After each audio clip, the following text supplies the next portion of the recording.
Good Now content. we're officially recording. So hey there. I would say hey there. So this is my first lazy review with a beautiful woman. special guest star.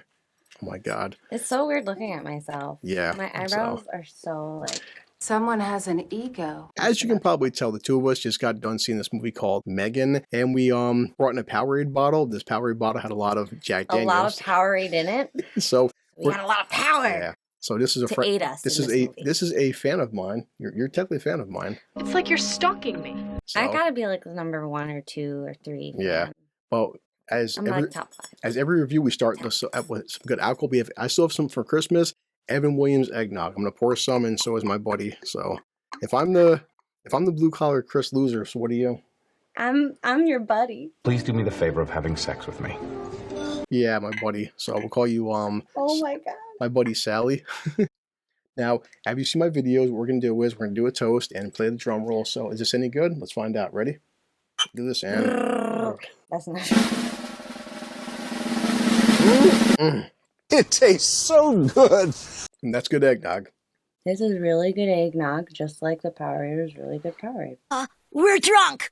Really drunk. We're both pretty intoxicated with seeing Megan. And Megan is a low-key horror film by Blumhouse Productions. And before we get into this, the question I always ask people is that, okay, it's January, it's 2023.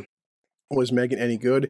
Should you go see it? Is it worth watching? And well, let's talk about this in 1 second. But as I always do, enjoy my intro.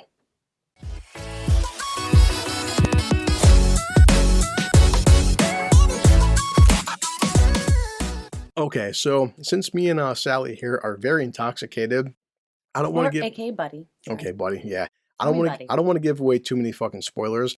But as you've seen in the trailers, Megan is predictable as it comes. There's nothing that's original, nothing that stands out, nothing that you haven't seen a million times before. Don't worry, Katie. I won't let anything harm you.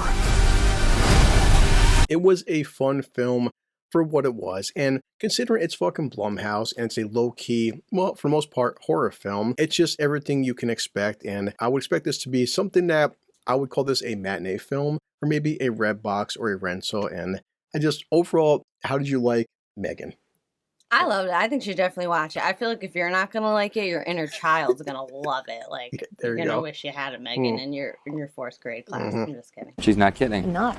But I really liked it. I had some notes. I'm gonna not try to say any spoilers. Okay. I was also really aided by power with that Powerade. I'm an alcoholic. We had some Powerade, yeah. So this may or may not be any spoilers. No spoilers. And in the beginning of the movie, really high, couldn't tell. I pride myself on being a real pothead. Very resilient for not crying over sister. Mm-hmm. She's just rambling on like always. OCD. There you go. How is she ever able to grow? Is she drunk? But as you can tell by the trailers, the general premise is that we have this young girl and she's stuck with her aunt, because the opening 5 minutes is a young girl is with her parents inside of a car and some bad shit happens. Both of her parents get killed in this accident. So then she's forced to live with her aunt. Now her aunt is this big internet tech whiz. So many spoilers. Well, this is the premise of the film. You have to tell people what the film is about. Oh. So, and it opens up Sorry, to man. okay. It's all right. She's a child. It opens up, so we have an aunt now, okay, she has a new daughter, but her aunt is this big techno, internet person, and she's trying to make a new toy line. And as we see in real life, being that this is 2023, kids are getting bored, There's only so many fucking tablets and so many Furbies and so many texts where they want something new. One thing we learn about the film, what kids are never bored of, is poop and fart jokes. Exactly. Never bored of that. That's why we tell fart jokes. Never gets old for any generation. So as she's living with her aunt, she's just this lonely girl, has no friends, has no family, and her aunt wants to make this new AI program, which is called, obviously, Megan. And Megan is everything that every little girl would want in her life because she's her best friend. She doesn't have judgment. I would have loved her. It is, and this coming from a little girl where she wants acceptance, she wants somebody to be there for her. I want friends. Megan is the ultimate companion. And it even would raise the moral question, and this comes from a kind of a low-budget horror film, but it raised the moral question of how many kids in this generation have become introverts, where kids, sometimes they are more attached to social media and even more attached to their tablets than actual human beings. Yeah, it's like weird and unhealthy.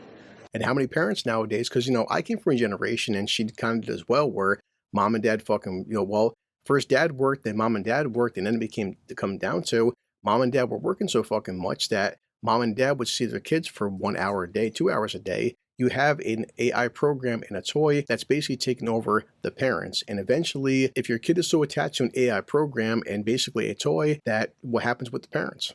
It's like Megan is there. She's everything this little girl needs. And that can be a good thing, but also a very bad thing. It's honestly like she's part of the family now. They could be building emotional connections that are too hard to untangle. As you can tell by the trailers, Megan eventually starts adapting, starts fucking learning. It's an AI program, and now her sole duty is to make her little girl, her companion, very happy, very safe, very protective, and eventually she starts seeing everything and everybody as a threat. And now Megan is pissed off. Megan is fucking going for murder. Murder? It's like Game of Thrones for Megan. She don't care. A Game of Thrones. Well, as I said, the ending is predictable. You see it coming a mile away. She called out shit within 5 minutes in. I already knew what it was about. I'm like, Megan ain't gonna like this person. I already know what's up. I mean, there's people that, for a fact, they're gonna fucking die, even animals that are gonna die. And as I said, for a January fucking film, it's just like, it's nothing original, nothing new. But overall, I think we had a very drunken good time. It's something that I wouldn't see, I wouldn't say rush out for. This isn't Avatar 2, this isn't Top Gun, but it's a good matinee film, and it's damn sure a good rental for what it is. This comes from Blumhouse, and Blumhouse made The Invisible Man, and they've made all these. That is a good one. Yeah, Blumhouse is doing a very good job of making these kind of low budget horror films and just giving us fresh ideas, but nothing that's kind of original in a sense, because Megan is nothing original, nothing new. And I can't say this is like Child's Play. This isn't like fucking Chucky. Don't rush to see it, but definitely get it for a matinee, give it a rental. I think it's overall a very fun, stupid, good time. It definitely is. Yeah. Speaking of like Chucky, I felt like right before I even walked in, I didn't even see the trailer, even though I meant to. I thought she kind of looked like Tiffany from Chucky. So it all off the bat gave off a little Chucky vibes. I was surprised she didn't do the robot, although she did some dancing. Yeah, it would have been funny. I'll put that in the clips. It was fun watching. Yeah, and that's pretty much it. That's the premise of my laser reviews. My buddy here has seen my laser reviews. We don't want to give too much away, but honestly, there's not much to spoil because, again, guys, the ending, you know exactly what's going to fucking happen. We've seen it coming a mile away, but big deal. It's a stupid, fun, drunken, good time. And as me being blue collar and you have a job, you are blue collar yourself, and you're just much of a loser as I am, and unfortunately, you're just 10,000 times more attractive than I am. God, she's hot. Playboy hot. So, as we always do when you've seen this, we're going to finish this drink, pull out Bender. We are going to check our watches because we have to go out and do some drunken karaoke and have a good time. But let's do a fucking toast. Megan, would you recommend seeing Megan? I definitely would. I would definitely recommend seeing it and talking about it. And yeah.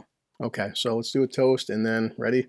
Let's pull up Bender as we always do. Thank you for having me. Yeah. It was an honor. This is a one-time thing, trust me. I feel so blessed. I can't wait to be like your first like level up from like #1 fan to like #1 stalker. Nani? And then like maybe like I'll end up like infiltrating his like people and become like an editor, and I'll be like your own Megan. You guys, I am so scared right now. The situation with you is like my sex life. It's a one-time thing and nobody ever wants to do it again because sex with me is fucking awful. That's what they all say. Exactly. She knows. And she agreed. So, you ready? Let's do a toast and pull up Bender. So, and... This calls for a drink. They say you never do anything just once.